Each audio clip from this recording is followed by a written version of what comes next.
Bonjour, nous sommes ici aujourd'hui pour voir la réalisation d'un gig. Voici donc quelques gigs qui ont été réalisés déjà, qui montrent un petit peu les produits finis. Tous ces gigs, la manière de les faire utilise des produits Katana Rods que vous trouverez sur le site Katana Rods. Des stickers à ballon qui permettent de réaliser ce type de gig et de design. Voilà, ce sont des autocollants en fait très fins. On a des films holographiques de divers types qui permettent, par exemple ici un bleu, qui permettent de réaliser ce type de design, ou bien encore cela. Et enfin, on utilise la colle pour les films holographiques, ici, et la mendite pour coller les yeux. C'est très difficile de coller les yeux sur le plomb, très souvent, même avec des cyanos, quand on veut passer le vernis, l'œil s'en va avec le pinceau. Avec la mendite, on n'a pas ce problème-là, donc on a aussi les yeux qu'on trouve sur katanarods.com et qui permettent de finir très correctement les gigs.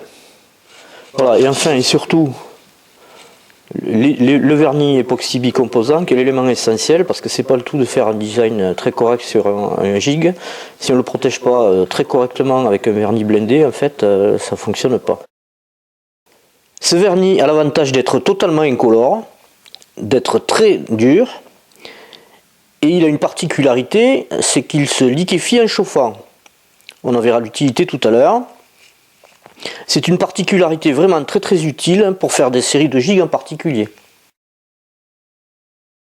La première étape pour réaliser vos gigs, c'est d'abord de créer le master du moule.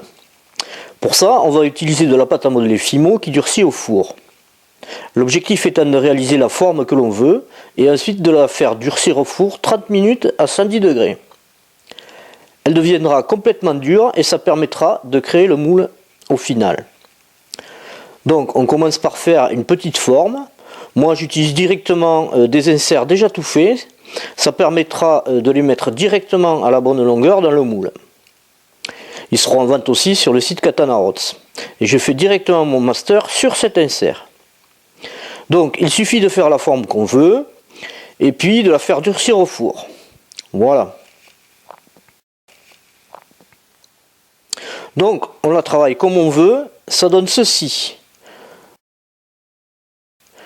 Voilà un exemple d'une forme que j'ai fait et qui est déjà durcie au four 30 minutes.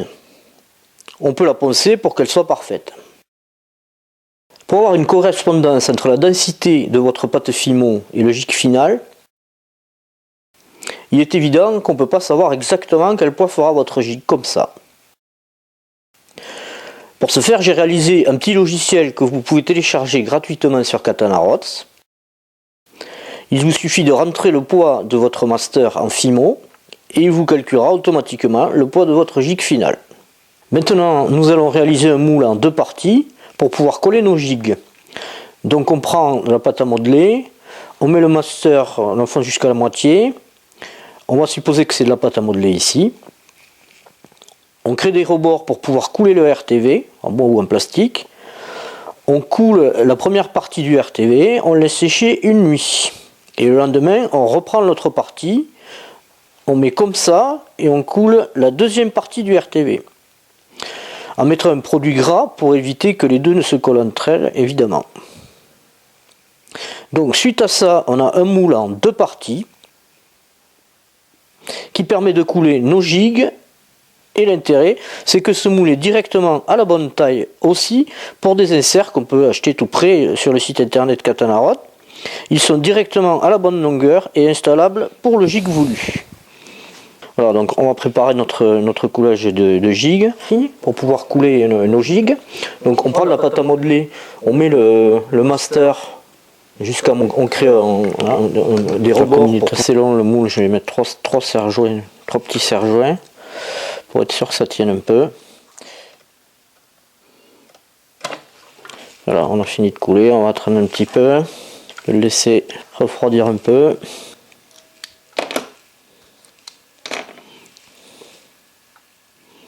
Voilà, on obtient notre gig. Voilà, nos gigs sont refroidis à l'eau. On va pouvoir les poncer pour qu'il soit parfait au niveau de la surface. Maintenant, nous allons poncer la surface du gig qui est coulé en plomb. Pour que la surface soit la plus parfaite possible, de façon à ce que les films s'appliquent correctement. Donc pour ça, nous allons utiliser une Dremel, une petite perceuse, avec des embouts qui permettent de poncer. Ensuite, on finira avec du papier de verre à la main, pour que ce soit le plus parfait possible. Nous allons réaliser un gig à partir des stickers à ballon, dont on va voir l'application ici. Ça devrait donner un gig de ce type-là, ici, avec un ballon jaune. On découpe la forme qu'on veut exacte du poisson pour pouvoir appliquer. Il suffit d'enlever la partie de l'autocollant et d'appliquer correctement sur le gig l'autocollant. Alors, on peut chauffer un petit peu la ballonne pour qu'elle prenne vraiment la forme qu'on veut et qu'il n'y ait pas d'angle du tout, c'est ça. Mais bon, déjà comme ça en fait ça va très très bien. Voilà. Alors il y a un tout petit peu d'épaisseur, ils sont vraiment très fins ces stickers à ballon, mais il y en a quand même un petit peu d'épaisseur. Si on veut éliminer les épaisseurs aux endroits comme le ventre ou le dos, l'idéal est de poncer un petit peu. Une fois qu'on a appliqué, on ponce un petit peu et il n'y a plus qu'à peindre le dos en noir, ici comme ici, par-dessus. Ça se peint très bien, ça donne des niveaux de dégradés, d'ailleurs on voit bien ici, ça donne des dégradés. Et le ventre en blanc, et c'est terminé. Il suffit d'appliquer aussi l'œil en mettant juste une goutte de mendite dessus. Hop, on pose l'œil et ça tient très très bien. Voilà.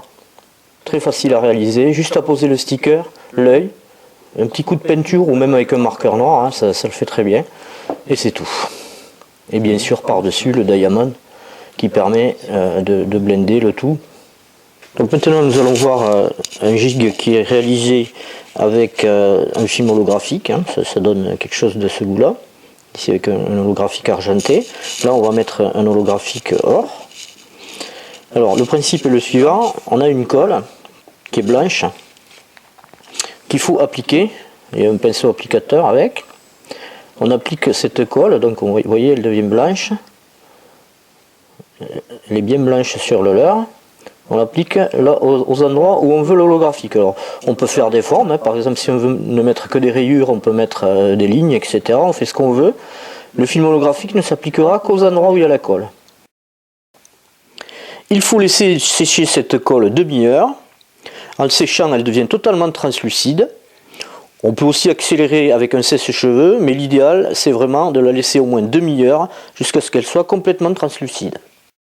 Voilà, nous sommes une demi-heure plus tard. Vous voyez, notre colle est devenue totalement translucide. Surtout ne pas toucher la surface. Donc maintenant, nous allons découper un bout de film à la bonne longueur. Voilà. Et nous allons l'appliquer sur notre leurre. Alors, on choisit bien l'emplacement. Bien sûr, il faut l'appliquer le mieux possible. On peut prendre un petit chiffon ou un sopalin pour faciliter le travail. Mais si on a bien mis la colle, ça doit se faire tout seul. Voilà. Une fois qu'on l'a bien appliqué, il suffit de retirer le film. On a toute la surface qui est partie et tout l'holographique qui se trouve sur notre gig.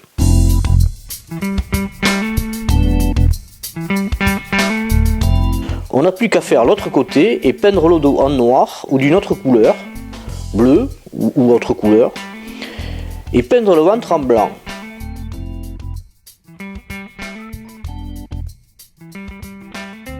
Mettre l'œil, rajouter par-dessus le vernis diamond pour le blender, et on obtient un gig de ce type.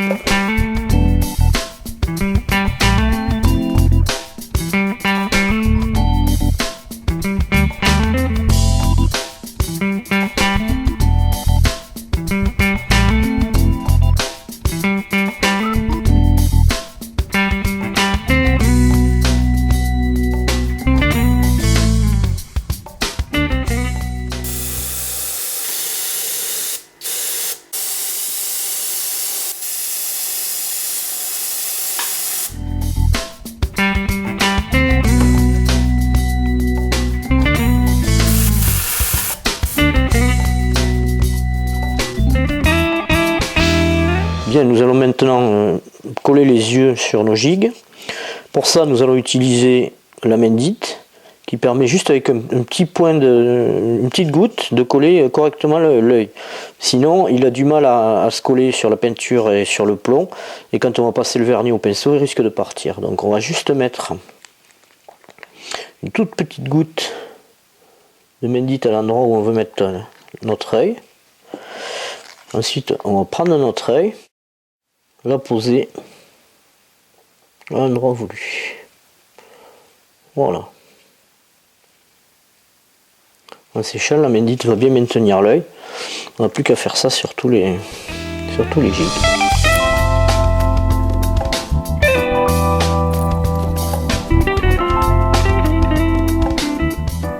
Bien, nous allons réaliser l'étape finale pour nos gigs, c'est-à-dire l'utilisation du vernis par-dessus.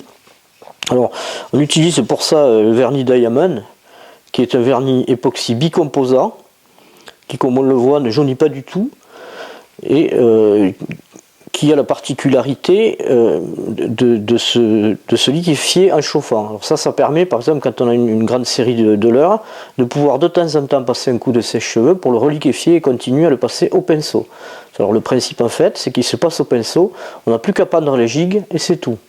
Il se tendra tout seul et il se séchera tout seul. On va voir ça tout à l'heure. Alors, pour qu'il fonctionne correctement, il faut vraiment faire un mélange 50-50 très au gramme près. Donc pour ça, sont vendus un kit seringue qui permet de faire le mélange absolument parfait. Donc c'est très simple, on dévisse le bouchon, il y a un insert qui est mis dedans qui est avec le kit seringue en fait, donc qui est troué. On n'a plus qu'à mettre la seringue à l'intérieur. Inverser le pot, on fait un premier coup à vide pour enlever toutes les bulles. Voilà, hop, on pousse fort, ça fait partir les bulles et on n'a plus qu'à prendre la quantité dont on a besoin. Voilà, on va prendre 2. Voilà. Avec cet insert, lorsqu'on retire, la seringue est complètement propre. Voilà, et on met la partie dans un petit pot. Voilà, on fait exactement la même chose avec le deuxième composant qui est le durcisseur. Même principe, la seringue, on le renverse. Alors toujours cette histoire de petits coups à vide pour enlever les bulles. On les laisse remonter et on n'a plus qu'à tirer ce dont on a besoin. Exactement la même quantité au gramme près que le premier composant. Voilà, nous avons mis les deux composants. Il ne nous restera plus qu'à parfaitement les mélanger. Alors ça c'est important qu'ils soient vraiment mélangés parfaitement. Donc là avec une petite... il faut vraiment passer un bon moment à les mélanger. C'est pas très grave si ça fait des bulles. De toute façon, elles partiront une fois qu'on l'aura passé au pinceau. Il se tendra tout seul. Alors, on peut aussi d'ores et déjà, à partir du moment où c'est mélangé, passer un coup de sèche-cheveux. Il se liquéfie et du coup les bulles remontent et elles disparaissent aussi.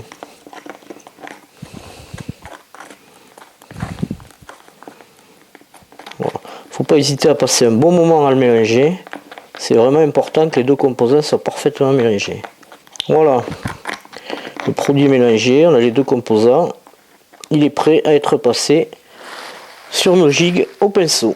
Alors pour passer le vernis, on peut utiliser vraiment des pinceaux jetables. N'importe quel pinceau de n'importe quel type fonctionnera très bien. Alors moi j'utilise un pinceau jetable, ni plus ni moins.